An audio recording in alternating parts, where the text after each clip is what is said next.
Paz y bendiciones a todos mis hermanos y hermanas de esta familia Libres por la Verdad, que estamos muy agradecidos al Señor por haber pasado los 500 suscriptores. Sí, usted ve por los canales por ahí que celebran los 1000, los 10,000. Yo le doy gracias a Dios por los más de 500 que ya están aquí compartiendo con nosotros la palabra de Dios, que están siguiendo nuestro ministerio, lo que estamos haciendo en el reino, que están orando, intercediendo a nuestro favor por la obra que Dios nos ha encomendado. Personas que nos han confiado, que estamos caminando con el Señor y de corazón.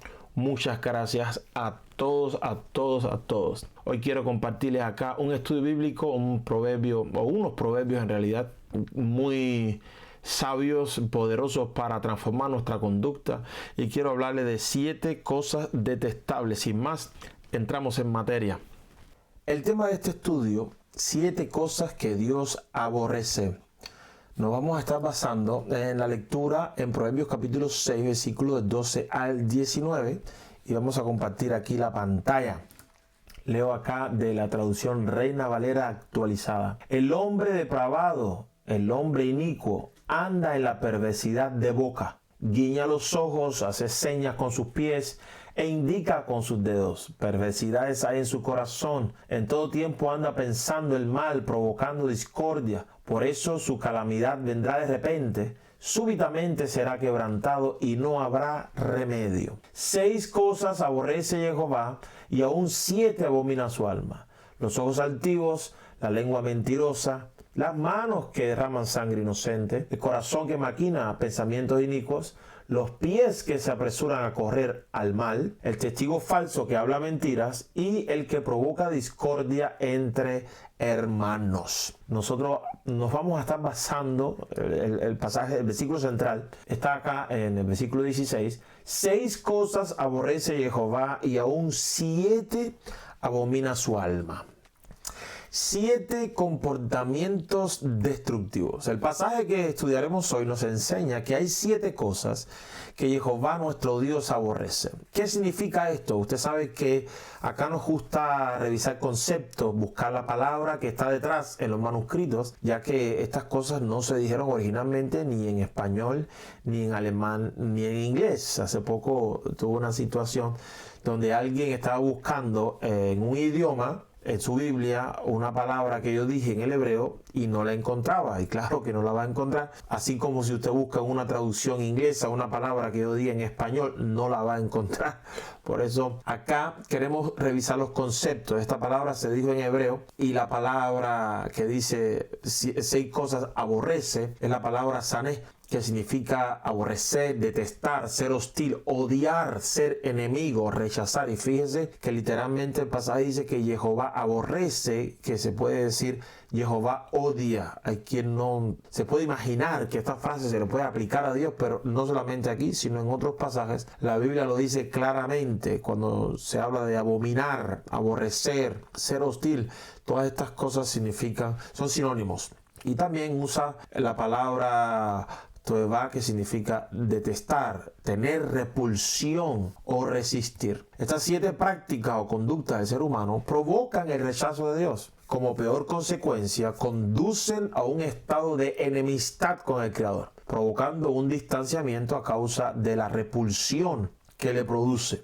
Este tipo de formulación proverbial, cuando dice, da un número y después añade uno más, en este caso que dice 6 cosas aborrece y aún una 7ª, es algo típico de la literatura hebrea, sobre todo de la literatura sapiencial, que tiene que ver con la sabiduría, aunque vamos a ver también que hay un profeta que usa este mismo lenguaje y se usa para intensificar o enfatizar la temática de la que se está hablando. Vamos a revisar juntos estos 3 ejemplos en Proverbios 30:16, Job 5:19 y el libro del profeta Amós capítulo 1, versículos 3, 6, 9, y hay otros versículos que le vamos a añadir acá. Qué bueno que estamos en esta era digital donde juntos podemos compartir acá en la pantalla con el pasaje bíblico, pero además usted tiene la posibilidad, después de estudiar detenidamente, regresar al principio del vídeo, revisar lo que dice, y además tiene la posibilidad, no se olvide, de comentar acá, de poner su mensaje, de hacer sus preguntas, de edificarnos mutuamente. Por favor, aproveche esta posibilidad. Tres cosas hay que nunca se sacian y la cuarta nunca dice basta. El Seol es el reino de los muertos, la matriz estéril, la tierra que no se sacia de agua y el fuego que jamás dice basta. Vea que la intención acá desde el principio era hablar de cuatro cosas, pero se dice tres cosas y aún una cuarta para intensificar la temática. El otro ejemplo está en Job capítulo 5. Versículo 19. En 6 tribulaciones te librará y en 7 no te tocará el mal. Es un lenguaje completamente poético y sapiencial. Está hablando de todas las tribulaciones te librará, pero se dice 6 y aún una séptima. Y el libro del profeta Amós, capítulo 1, por ejemplo, versículo 3, aquí habla de juicio contra las naciones vecinas. Así ha dicho Jehová, por 3 pecados de Damasco y por 4 no revocaré su castigo. Versículo 6. Así ha dicho Jehová, por 3 pecados de Gaza y por 4 no revocaré su castigo. Versículo 9. Así ha dicho Jehová, por 3 pecados de Tiro y por 4 no revocaré su castigo. Versículo 11. Así ha dicho Jehová, por 3 pecados de Edom y por 4 no revocaré su castigo. Versículo 13. Así ha dicho Jehová, por 3 pecados de los hijos de Amón y por 4 no revocaré su castigo. Capítulo 2, versículo 1. Así ha dicho Jehová, por 3 pecados de Moab y por 4 no revocaré su castigo. Y después añade el capítulo 2, versículo 4. Así ha dicho Jehová, por 3 pecados de Judá y por 4 no revocaré su castigo. Capítulo 2, versículo 6. Así ha dicho Jehová, por 3 pecados de Israel y por 4 no revocaré su castigo. Vea que la intención acá es enfatizar la temática y de la misma manera que Dios tiene razones de sobra para castigar a las naciones vecinas de su pueblo, de la misma manera castigará a su pueblo, lo disciplinará, porque también tiene razones suficientes para aplicar el castigo. Entonces vea que es un lenguaje típico de la escritura hebrea. La primera de las 7 cosas, los ojos altivos, son aquellos que se creen y muestran como superiores a los demás, aquellos que menosprecian a su prójimo. El orgullo nos descalifica ante la presencia de Dios. Así escribió el apóstol Pedro en su primera carta, capítulo 5. Asimismo, jóvenes, sométanse a los ancianos, revístanse todos, tanto jóvenes como ancianos, de humildad en su trato mutuo, porque Dios se opone a los orgullosos, pero da gracia a los humildes. Segunda característica, la lengua que miente. Referido a los que promueven la mentira, la falsedad, el engaño y cuánto daño provoca una lengua mentirosa. Les dejo de tarea acá Santiago capítulo 3, versículos de 3 al 8 y usted puede comenzar desde el versículo 1. Le quiero dejar tarea para que sea interactivo, para que no sea algo pasivo. Yo le estoy comunicando algo, usted escucha y se olvida, sino quiero que revise la escritura si realmente está interesado en conocer estas 7 cosas que Jehová nuestro Padre aborrece, que revise la escritura ahí donde se habla de la lengua, los ejemplos que se ponen. La tercera característica, las manos que derraman sangre inocente. Las manos en el mundo antiguo señalaban hacia tener poder o tomar autoridad sobre alguien o algo. Le traigo acá 2 ejemplos para entender este concepto en Jueces capítulo 2, versículo 16 y les dejo de tarea Salmo 144, versículos 7 y 8. Hablando acá del surgimiento de los jueces. Entonces Jehová levantó jueces que los librasen de mano de los que les saqueaban. Es decir, que es tener, las manos hablan de quien tiene poder o autoridad sobre alguien o algo. Aquí la idea es los que están dispuestos a usar la violencia para tener poder sobre otros. Hoy en día la violencia afecta a las familias y sigue provocando el mismo daño y vemos cómo se multiplica cada día más. No solamente la familia, digo la familia porque el primer acto de violencia que tenemos en la historia de la humanidad fue un hermano que mató al otro. Entonces eso se ha ido multiplicando y cada vez más en aumento el daño de la violencia doméstica y los pueblos más poderosos que se quieren enseñorear de los menos poderosos. La violencia es un fenómeno que va en aumento. Sin embargo, podemos afirmar esto: quien verdaderamente posee autoridad no necesita estar imponiéndola con violencia. Es reconocido por otros porque notan que los puede edificar, que esa autoridad es ejercida a su favor. Por ejemplo, si usted ve a un oficial policial en la calle o si usted ve a un oficial del ejército, sus vestiduras, usted sabe que tienen autoridad, para imponer el orden, para aplicar las leyes. Solamente aquellos que son realmente anárquicos, que están en contra de toda ley y todo orden, se les oponen. Pero normalmente uno reconoce autoridad y sabe que está puesta ahí para poner el orden y en cierto sentido debería ser a nuestro favor. 4. El corazón que maquina planes perversos. Sabemos que bíblicamente el corazón es el asiento de la voluntad, del conocimiento, de la facultad para tomar decisiones. Cuando la Biblia habla del término corazón, no se refiere en la inmensa mayoría de los casos al órgano, sino se refiere a lo volitivo, a lo espiritual, cosas como la humildad o el orgullo, las maquinaciones, todas esas cosas nacen en el corazón. Lo que planeamos, lo que deseamos, lo que sentimos. Es allí donde se trazan los planes y por eso el malvado se describe maquinando planes perversos en su corazón. Es decir, el malvado primera y primariamente es malvado en su interior. Luego se manifiesta en su conducta. Pero Dios aborrece el corazón porque es lo que Él analiza y revisa. En Mateo 12, 33 al 37, ese pasaje conocido donde el Señor dice que así como un árbol bueno da fruto bueno y uno malo da frutos malos, el hombre malo del tesoro que hay en su corazón saca cosas malas y el hombre bueno del tesoro que hay en su corazón saca cosas buenas. Dios rechaza esta actitud y nos anima a que examinemos y que cuidemos nuestro corazón como la fuente de la vida, como nos dice Proverbios 4:23. Sobre toda cosa guardada, guarda tu corazón, porque de él emana la vida, de nuestro interior. Quinta característica, los pies que corren a hacer lo malo. Aquí los pies se usan para indicar un caminar, un modo de vida de una persona. Es como cuando nosotros decimos tal persona anda en malos pasos, es la misma intención, va en la misma dirección la frase. El malvado anda apurado para poner en práctica lo que viola la norma de la justicia establecida por Dios. Y el malvado incluso se justifica a sí mismo para considerar como válido lo que hace. Por eso no pone resistencia a lo malo, no lucha por evitar lo que es inmoral. Estos ignoran la postura del Señor nuestro Dios ante esta actitud. Y yo quiero que usted lea conmigo Eclesiastés capítulo 8, versículos del 11 al 13, porque debemos tener cuidado de esta actitud. Cuando no se ejecuta rápidamente la sentencia de un delito, el corazón del pueblo se llena de razones para hacer lo malo. El pecador puede hacer lo malo 100 veces y vivir muchos años, pero sé también que le irá mejor a quien teme a Dios y le guarda reverencia. En cambio, a los malvados no les irá bien ni vivirán mucho tiempo. Serán como una sombra porque no temen a Dios. Usted puede observar el malvado que prospere y que da la impresión como si nada sucediera.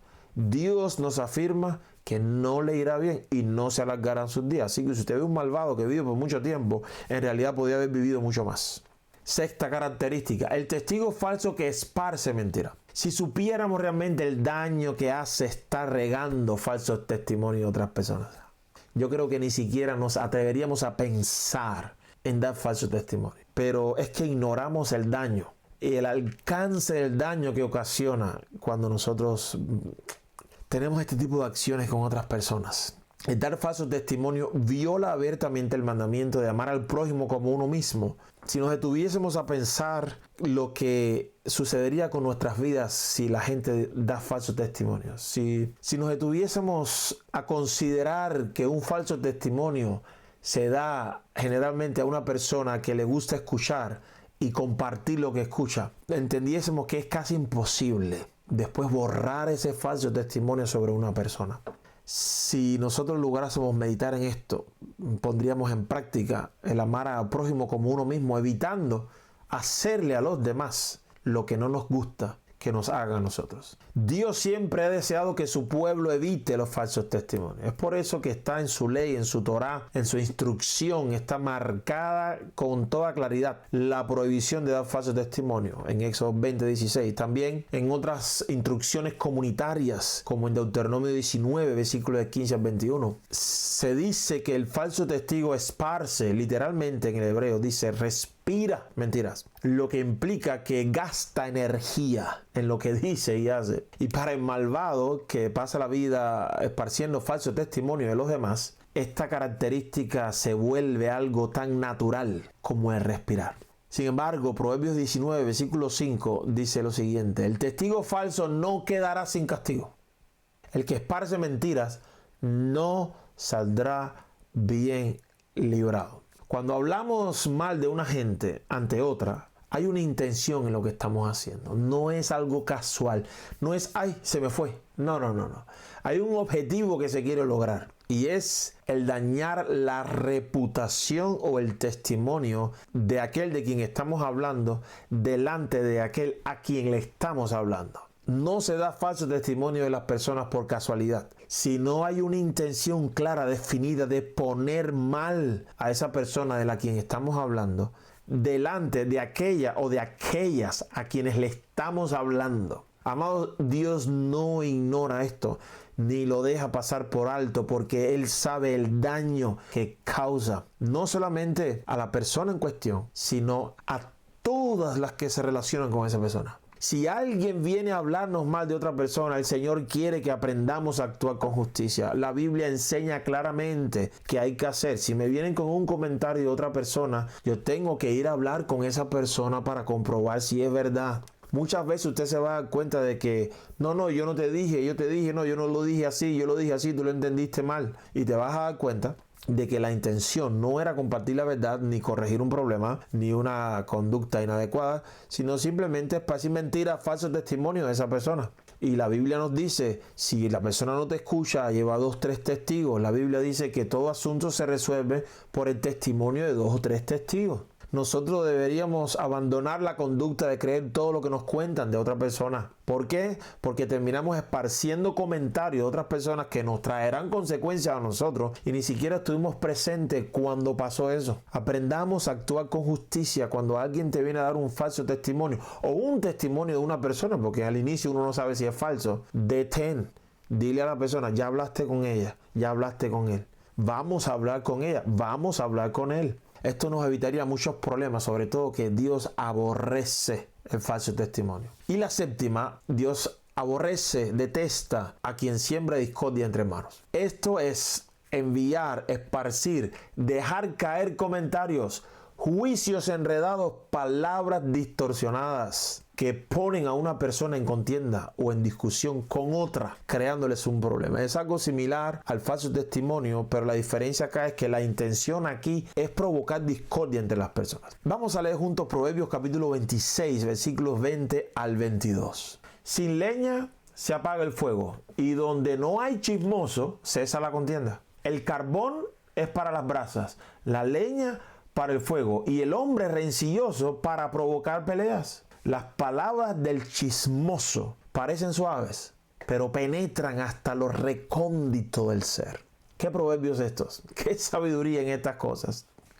Muchas veces, quien crea la discordia luego se queda fuera del pleito, ya que su principal meta nunca fue resolver un asunto, sino el ver a alguien metido en un problema o en discusiones. El que crea conflicto y crea discordia entre hermanos, luego trata de salir bien parado, es ajeno, no participa después en el conflicto. Esta postura desprecia las bendiciones prometidas por Dios, donde hay armonía, donde hay paz, y al mismo tiempo ignora el desagrado de Dios ante tal comportamiento. Esparcir, literalmente sembrar discordias, es como sembrar una semilla. Esto es un ejemplo que se trae de la agricultura, de algo en lo natural, para hablarnos de un principio que sucede en lo invisible, en lo espiritual. El que siembra en lo natural lo hace con el propósito de cosechar algo. Nadie pone una semilla en la tierra y no está interesado en que salga algo, todo lo contrario. Y aquí entendemos entonces que el que siembra discordia entre hermanos no lo hace por casualidad, sino tiene una clara intención al sembrar esta discordia. ¿Qué podemos concluir, hermanos, de estas 7 cosas? Notemos que la voluntad del ser humano es dueña de todos los miembros de su cuerpo.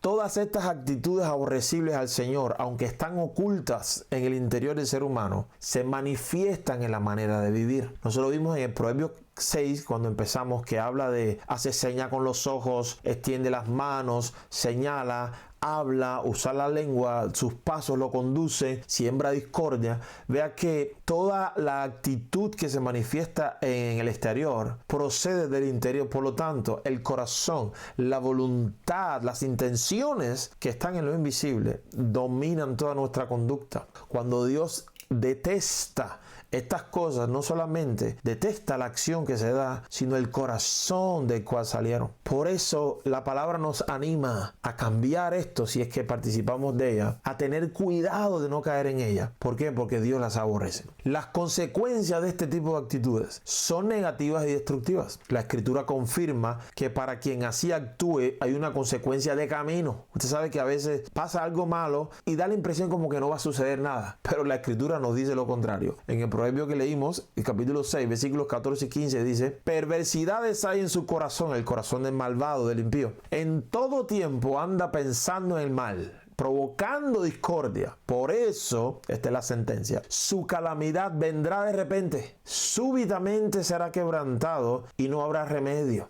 En cuanto uno pone en práctica estas cosas que Dios detesta, de camino viene el problema. Puede ser que no nos alcance hoy, puede ser que no nos alcance mañana, puede ser que no nos alcance el mes que viene, pero cuando nos alcance será de repente, súbitamente, y no habrá remedio. Por eso el llamado es ahora tener cuidado de nuestra actitud, de nuestra acción y sobre todo el corazón. Atender a lo que mueve nuestra manera de vivir. De tarea, les dejo también estos 3 pasajes que hablan de características semejantes y nos ponen ejemplo de consecuencias, etc. Salmo 1. Proverbios 14, 32 a 34, aunque usted puede ampliar el contexto ahí en su tiempo. Lo mismo con Proverbios 24, versículos 20 al 22. Quiero concluir con esto. El número 7 simboliza en la Escritura perfección o madurez. Así que quien se aparte de estas 7 actitudes detestables y se dedique a practicar las 7 actitudes positivas que son contrarias, llegará a ser alguien que camina hacia la madurez y que avanza en dirección a la plenitud que hay en Dios. Yo espero que esa sea la intención de todos nosotros. ¿De qué estoy hablando? Si dejamos el orgullo para caminar en humildad,